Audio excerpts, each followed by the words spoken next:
Hi, I'm Beryl. This is actually our 8th toast episode. We are adding 5 more toasts from 5 countries. Let's get started.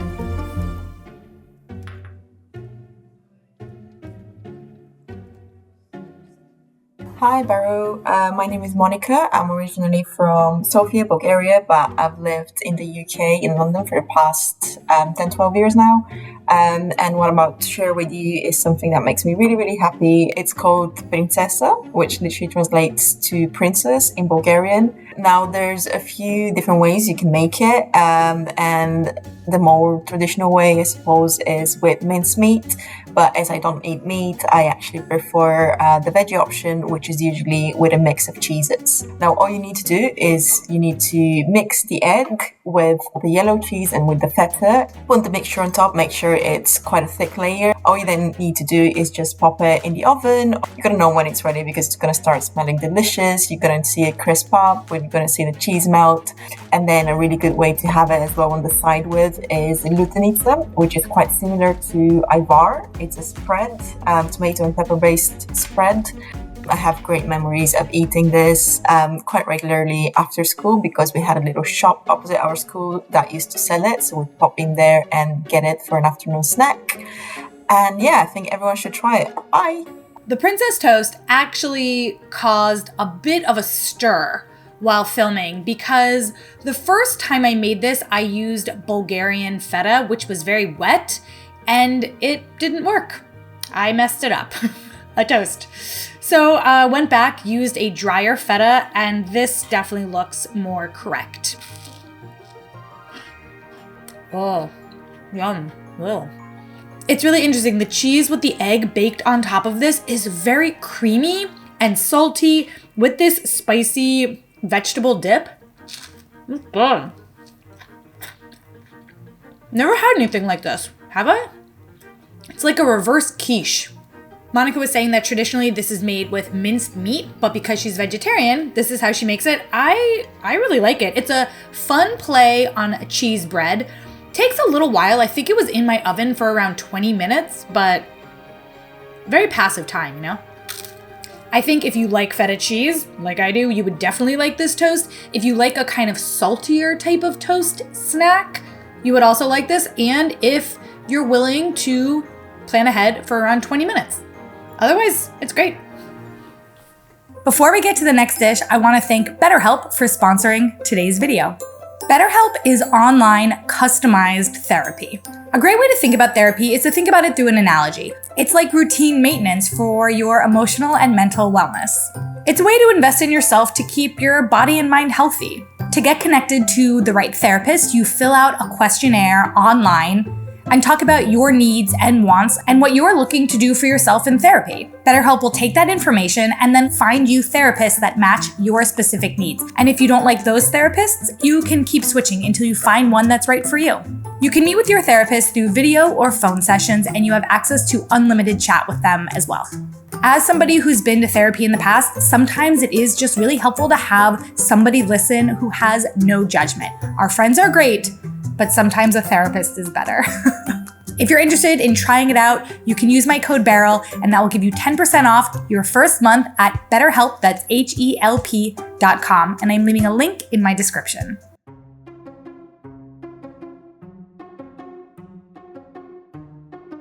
Hi Beryl, my name is Judy. I'm originally from Germany, but I live on a small peninsula called the Wirral in the northwest of England. The toast recipe I would like to share with you today is beans on toast. Although it might not sound very exciting, it is quintessentially British and part of the culture here, especially if you are strapped for cash. But that's certainly not a requirement to enjoy the snack.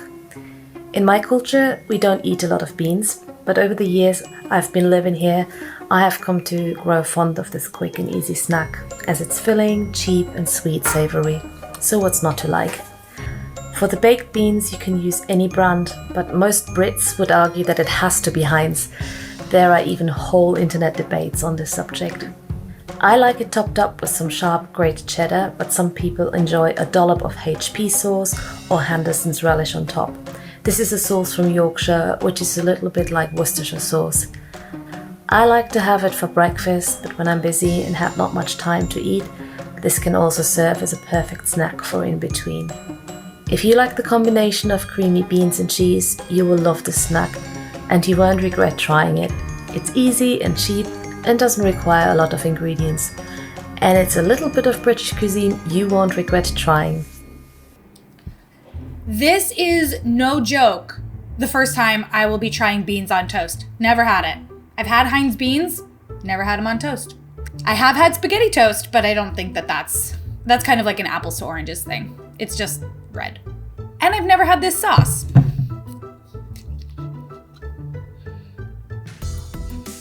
Ooh, strong. Okay. It just says that it's brown sauce. That's not helpful for me. On the side? We're gonna go on the side. Just in case. Oh. Good thing I did it on the side. Fork and knife, hands? Fork and knife, hands. I feel like I'm not making great decisions right now. I'm gonna go with hands. Fork and knife. That's perfectly acceptable. You know, these beans, they're simple. They're a lot more exciting than just obviously a plain bean. The tomato sauce is nice. I think that the softness of the bean with the softness of the bread makes for like a very tender bite. Like you kind of just go through all of it. You know, maybe I should have toasted my bread a little more. Everything just feels so soft. I think about it like this. Look, I never saw Indiana Jones until I was older, so I didn't like grow up with the love of Temple of Doom. When I saw it when I was older, I was like, this is the movie everybody loves. Like, I didn't love it, and I wonder if beans on toast might be a little bit like that. I think there's like a nostalgia to this dish that I don't necessarily have, so it kind of just tastes like beans on toast. I feel like what I'm searching for is like a little more flavor. And I don't think it was the brown sauce, but I feel like maybe like a little bit more spice. It's a nice dish. Britain, it's a nice dish. Please don't yell at me.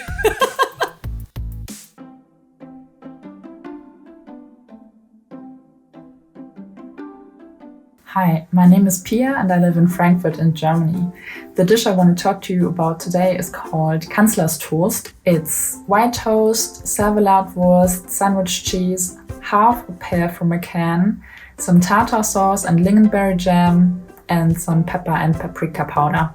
The taste is both very savory from the cheese and the tartar sauce, but also very sweet from the pear and the lingonberry jam. So it's a perfect combination and yeah, I really love it. I got the recipe from my dad. He used to make it when I was still living with my parents at home, and I'm pretty sure that my grandma invented this recipe because I couldn't find anywhere any information about this recipe online. We always put like 6, 7, 8 toasts in the oven, and so everyone can have 2 or 3 of these Chancellor's toast for themselves for the night. So I would be very happy if you tried this at home, and I hope you, Beryl, will have a great time tasting this dish, and I hope you're having fun. And yeah, see you next time. Bye-bye. I might be getting trolled, but Pia delivered that with, you know, such grace. There's no way. I don't think that this is, I think this is real.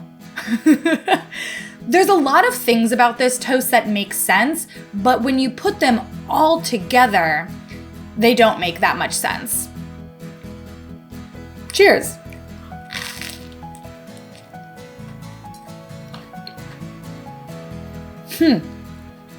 There's a lot going on here.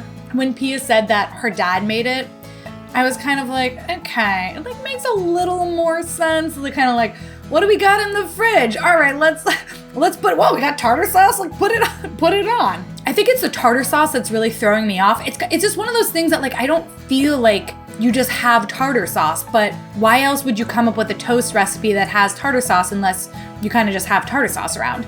I had to use a different type of sausage than the one that Pia recommended because I just couldn't find it here, but it's a kind of similar-ish. It's a smoky sausage, tastes nice.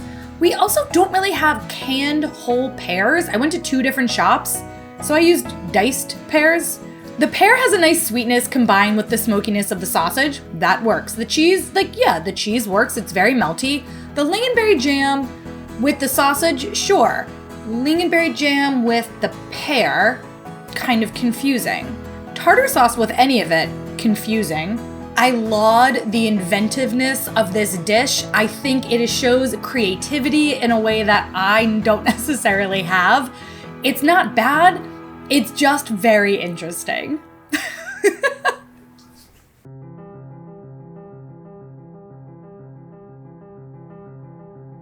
My name is Janou, and I live in New York City, but the dish that I'm going to be talking about today is from the Netherlands, which is where my family is from.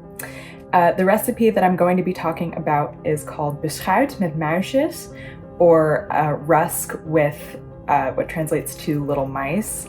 And the rusk is a kind of hard, crunchy bread. And then the muisjes are anise seeds coated in like a candy or sugar coating.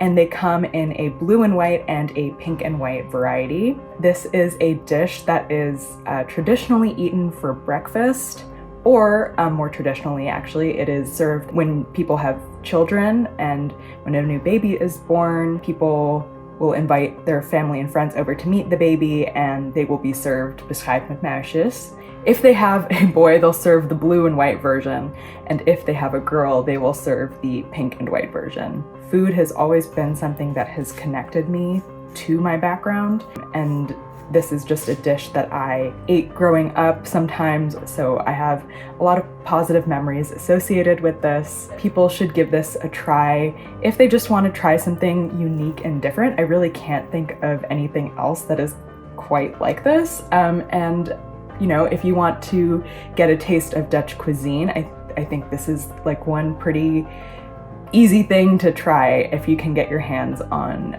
the muisjes. So enjoy, and thank you for trying. I'm a little bit nervous to try aniseed sprinkles, only because I recently, on a trip to Netherlands, bought some salted licorice and hung out with Lisa and we tried it. Maybe not my cup of tea, but this has like a candy coating, so... Oh, that's pretty good. The candy coating is definitely doing a lot of work to balance out the black licorice flavor. It's not as bad as I thought it was gonna be. Man, this toast episode is like slightly chaotic. I feel like I've really been trying a lot of new foods in this episode. It is very crunchy. These shells are really crunchy, and it's kind of like loud inside of my head. It's a very loud toast to eat. I think what I like most about this is that the licorice flavor is actually pretty muted, and it's got a nice in-between. Like, you get a little bit more than just sweetness, and it's definitely not like a chocolate sprinkles on toast, which I've also had on the show before. It feels a little bit more grown up because it's not just like a dessert toast, but it is very crunchy. Which, I don't know, is that a good thing or a bad thing? It just is a thing. I bought these on Amazon, so I will leave a link in the description if you're interested in trying it. I think like visually it's very pretty. I think you just really need to like anise flavor.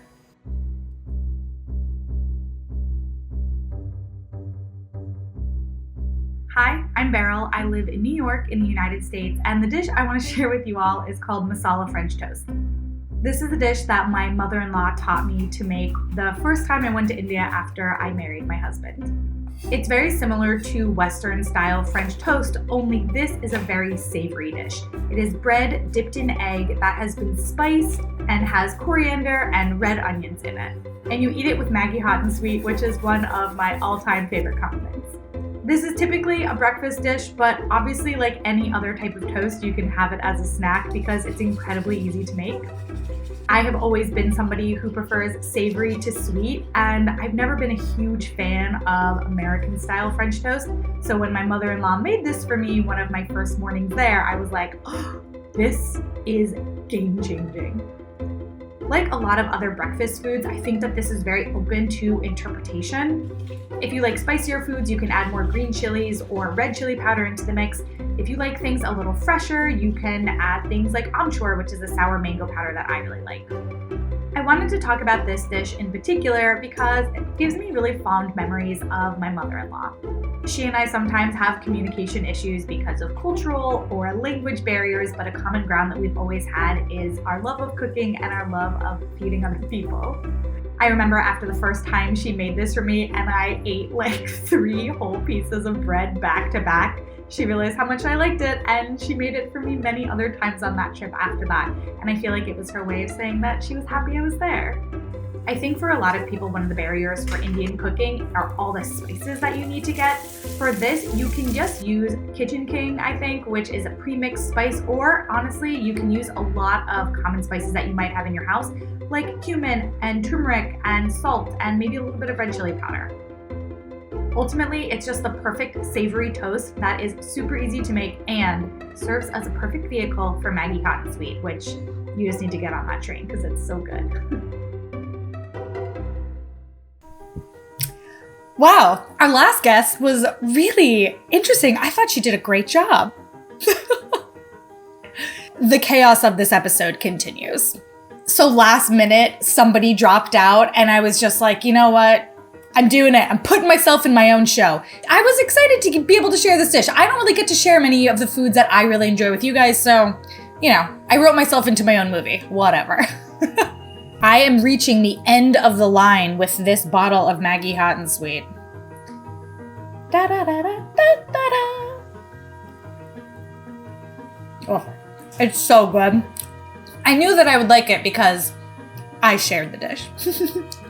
What I said earlier is true. I don't think that masala French toast necessarily needs an exact recipe. Obviously, there are tons of them online, but I think it's about following the spirit of savory French toast and kind of using spices that you might enjoy and just kind of rethinking a sweet dish that you may have grown up with. I do think, though, that the coriander and the red onion is important. And the Maggie Hot and Sweet. I've talked about this before, but when we struggle with words in communicating with one another, I find that food is an amazing stand-in. The relationship that I have with my family in India has a lot to do with food and feeding one another. And when they come here, it has a lot to do with me feeding them. And when Rajat and I got married, there were a lot of things that we had to figure out between the two of us. And one of those things, honestly, was food, because we were both raised with entirely different cuisines. And obviously we're living in America, so the access to the kind of foods that I grew up with are there. And for me, embracing the food of his culture was like embracing our relationship. And I feel really lucky that I've been able to learn how to cook Indian food and use it now as my own expression of love. Aww. This was an interesting episode, but I hope that you all enjoyed it. I am leaving 2 other toast episodes, some of my favorites, for you to find some other recipes, and I will see you all next week.